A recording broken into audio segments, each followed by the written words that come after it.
It's May 2025 and the Bay Area real estate market right now is more confusing than ever. Laws are changing, deals are harder to close, some brokerages might not start sharing their listings to the public, buyers are getting way pickier, prices are under pressure, and trust me, there's a lot your agent isn't telling you. Now, if I could sit down and have a heart-to-heart with every buyer and seller out there, I have a long list of hard-earned lessons to share.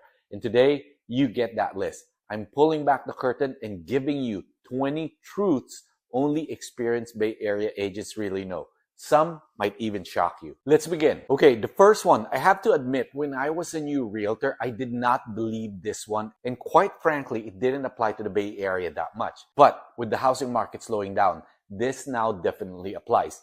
And that is, the first offer is often the best offer. Many sellers hesitate to accept the first offer, thinking something better will come along, and I get that. You don't want to be leaving money on the table, right? And in years past, this was so true in the Bay Area because most of the time, when you get the first offer, the next buyer is often more aggressive. But believe me when I say this, studies and my experience show that the first offer is often the best one a seller will get. The rationale behind this observation is that buyers who make prompt offers are typically well-prepared and highly motivated. They've often been actively searching and are ready to act decisively when the right property becomes available. Delaying acceptance in hopes of receiving a better offer can sometimes result in the property lingering on the market, which may lead to reduced interest and lower subsequent offers. And by the way, how things are going in the Bay Area right now, gone are the days where the first offer comes in and you mention that to the other buyers, and the next thing you know, everyone is bidding higher and higher. Take, for example, these two properties that I just recently sold. After getting an offer for each of them, I did what I normally do. And in this case, I called every agent and every prospective buyer and told them that I have an offer and if they would like to make an offer. Now, in years past, I could have easily gotten another 2 or 3 offers on top of the first one. Not at this market. Everyone that I talked to basically told me that it was okay if they missed out on this. They will wait and see what else comes on the market. Now, I don't want to mislead you, okay? I'm not saying prices are falling or buyers are getting great bargains out there. This is not the case. Prices are still strong, but do not expect a line of people outside your door submitting non-contingent offers like it was still 2021. What also makes this a tough pill to swallow for Bay Area sellers is that there have been a lot of instances that the first offer that comes in is usually in the early stages of marketing the property. Think like the first week. Even at this early stage, some offers that are coming in are still coming in under list price. So what happens is that you get that hesitancy thinking that you're only 1 week into this and this is the only thing that you get.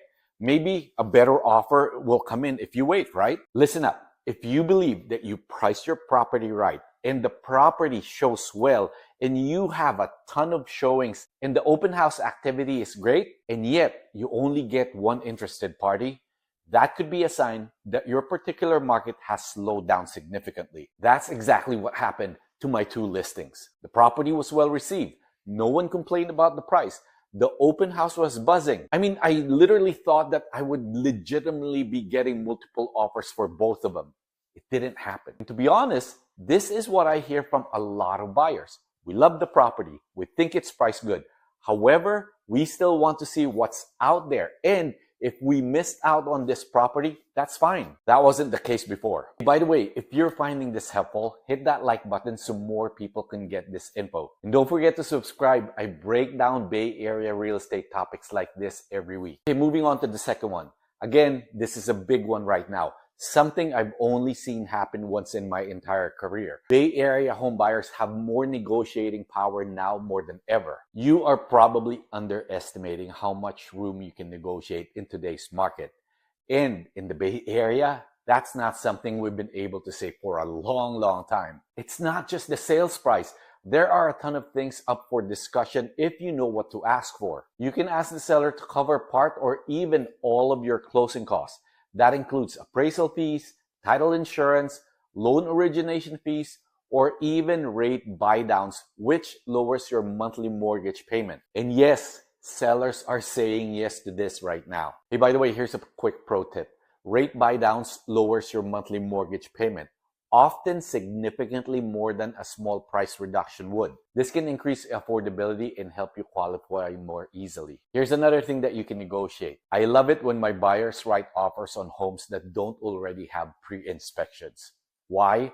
Because once we do our own inspection, there's almost always something we can negotiate. Whether it's a leaky roof or a minor fix, you can ask for repairs or credits. And remember, if you don't reach an agreement during the inspection period, you can walk away with your deposit intact. If you want to negotiate better, figure out the seller's motivation. Look, they're not always going to say they're desperate, but the signs are there if you know where to look or what to look for. Days on the market is one of them. If it's been sitting for a while, that's leverage. Another one, multiple price drops. This probably means they're ready to deal. Another one, vacant homes. Most of the time, sellers are paying carrying costs like mortgages or HOA, utilities, or hazard or fire insurance.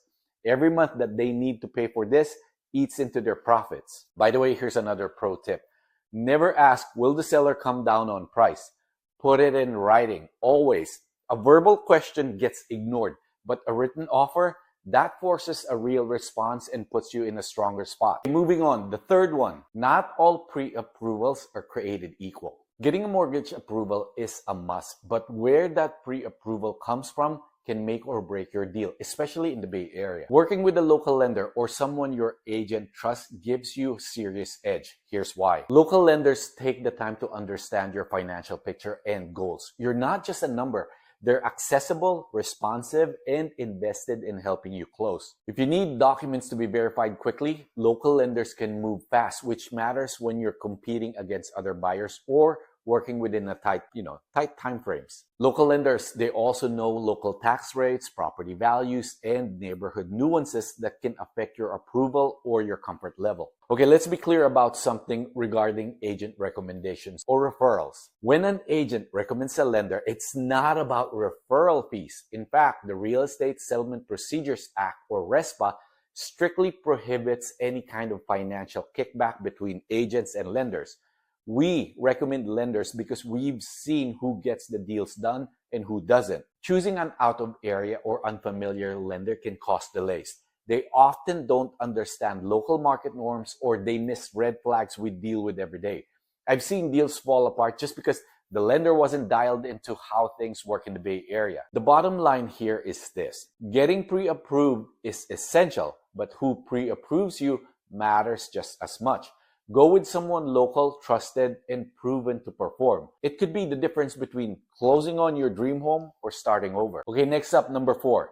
The MLS, or the multiple listing service, doesn't show everything. The MLS is a powerful tool, but don't assume it shows you every available home because it doesn't. In the Bay Area, some of the best opportunities never hit the MLS. These are the pocket listings, off-market properties, and coming soon deals that stay under the radar. Now, you might be asking yourself, why would sellers keep listings off the MLS, right? Here's the thing. Sometimes sellers want privacy. Other times, they're just testing the waters without going full on public. I've seen sellers wait to see if their agent can find a buyer quietly before committing to photos, open houses, and full-on marketing. Now, believe it or not, I've had 2 listings in my career that the sellers actually asked me if I can market the property only to my buyers, and if it's possible to not even show the property. That's physically showing the property. They wanted to just show the pictures. Properties like these are usually shared within agent networks, meaning if your agent is not connected, you're missing out.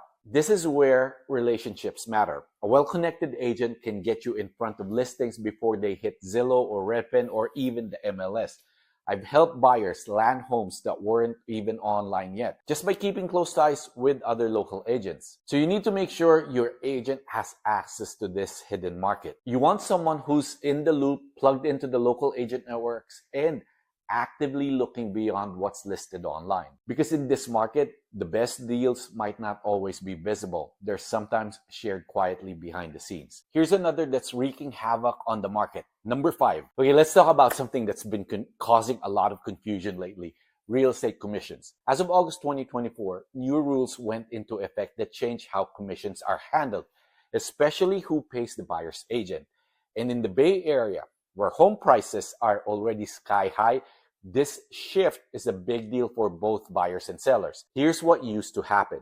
Traditionally, sellers paid commission for both their agent and the buyer's agent. This was baked into the listing agreement and reflected in the sales price. Most buyers didn't even think about agent compensation. It was just included. Now, that has changed. Sellers no longer have to offer to pay the buyer's agent. Buyers are expected to negotiate and pay their agent's fee directly in writing. And this is important. Before touring homes, that's right, you have to have a written agreement with an agent before touring homes. This is a part of a push for transparency, but in reality, it's made things more complicated. Here's a quick pros and cons of the new rule. For buyers, more clarity. You know exactly what you're paying your agent. For sellers, you might save money by not covering both sides of the commission. Now, here are the cons, especially in the Bay Area. Buyers now face more out-of-pocket costs on top of already high down payments and high closing costs. Some buyers may go without representation to save money, which is risky. Sellers may get fewer offers, especially if buyers are already stretched thin. But here's the Bay Area twist. We're seeing buyers ask for commission credits from sellers as part of the negotiation.